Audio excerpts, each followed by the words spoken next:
এবং বিদ্যুৎ, যারা সিপিএম থেকে এবং বিজেপি থেকে এসে তৃণমূলে টিকিট নিয়ে তারা মেম্বার হয়েছে, তারা বিজেপি সংগঠনের সঙ্গে যুক্ত হয়ে উন্নয়নের কাজটা স্তব্ধ করতে চাইছে। তারা মিথ্যা আমার নামে কিছু এলিগেশন এনেছে, মিথ্যা, যার কোনো ভিত্তি নেই, যার কোনো সারবত্তা নেই, সম্পূর্ণ ভিত্তিহীন সেই কথা নিয়ে তারা বিভিন্ন অশ্লীল ভাষায় আমাকে তারা উত্ত্যক্ত করে এবং তারা এইটা নিয়ে তারা শাহজাহান ঘনিষ্ঠ পঞ্চায়েত প্রধান তৃণমূলের প্রধানের বিরুদ্ধে সরব হয়েছেন দলেরই পঞ্চায়েত সদস্যদের একাংশ। কথা বলবো আমাদের প্রতিনিধি সমীরণ পালের সঙ্গে। সমীরণ, কি ঘটনা ঘটেছে, কার বিরুদ্ধে অভিযোগ, কে অভিযোগ করছেন?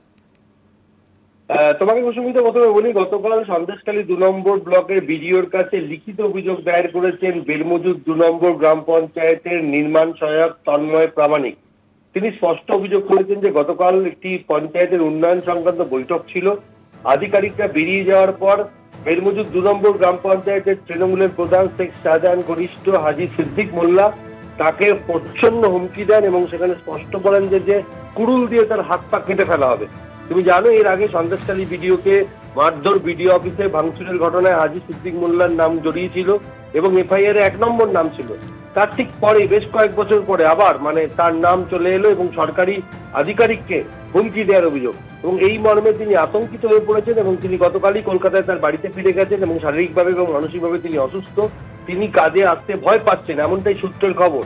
আর বিডিও এই অভিযোগ পাওয়ার পর গোটা বিষয়টি সন্দেশখালী থানায় লিখিত অভিযোগ জানিয়েছেন যে তৃণমূলের পঞ্চায়েত প্রধান তাদের নির্মাণ সহায়ককে হুমকি দিয়েছেন। এই মর্মে তদন্ত শুরু করেছে সন্দেশখালী থানার পুলিশ। আর এই ঘটনার প্রতিবাদে গতকাল রাতে উত্তপ্ত হয়ে ওঠে বেলমজুর 2 নম্বর গ্রাম পঞ্চায়েত এলাকা। তৃণমূলের পঞ্চায়েত সদস্য সহ বেশ কিছু তৃণমূল সমর্থক হাজী সিদ্দিক মোল্লার বিরুদ্ধে প্রকাশ্যে সমাবেশ। তাদের অভিযোগ যে তিনি উন্নয়নের কোনো কাজ করছেন না, তিনি দুর্নীতি করছেন, দুর্নীতির প্রতিবাদ করলে তাদেরকে হুমকি দেওয়া হচ্ছে যে আর কিছুদিনের মধ্যে শেখ শাহজাহান জেল থেকে বেরিয়ে আসবে, এলে প্রত্যেকের উপর বদলা নেওয়া হবে।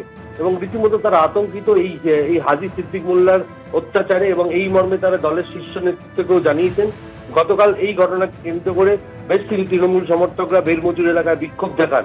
যদিও হাজী সিদ্দিক মোল্লা সমস্ত অভিযোগ অস্বীকার করে তার বক্তব্য হচ্ছে তার বিরুদ্ধে চক্রান্ত করা হচ্ছে। এর আগে তুমি জানো যে সন্দেশখালী 2 নম্বর ব্লক তৃণমূলের সভাপতি দিলীপ মল্লিকের সঙ্গে সরাসরি সংঘাতে জড়িয়ে যান হাজী সিদ্দিক মোল্লা। দিলীপ মল্লিক সরাসরি হাজী সিদ্দিক মোল্লার বিরুদ্ধে অভিযোগ দায়ের করেন এবং মামলা পর্যন্ত করেন, এবং দুপক্ষের গোষ্ঠীদ্বন্দ্ব প্রকাশ্যে চলে আসে।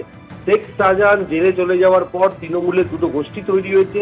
একটা হচ্ছে শেখ শাহজাহানের অনুগামীদের গোষ্ঠী, অপরটি হচ্ছে তৃণমূল বিধায়ক সুকুমার মাহাতোর গোষ্ঠী। আর এই গোষ্ঠীর মধ্যে মাঝে মধ্যেই দ্বন্দ্ব লেগে রয়েছে। আর গতকাল নির্মাণ সহায়ককে হুমকি দেওয়ার ঘটনায় আবার নতুন করে উত্তপ্ত হয়ে উঠল বেলমজুর এলাকা। ধন্যবাদ।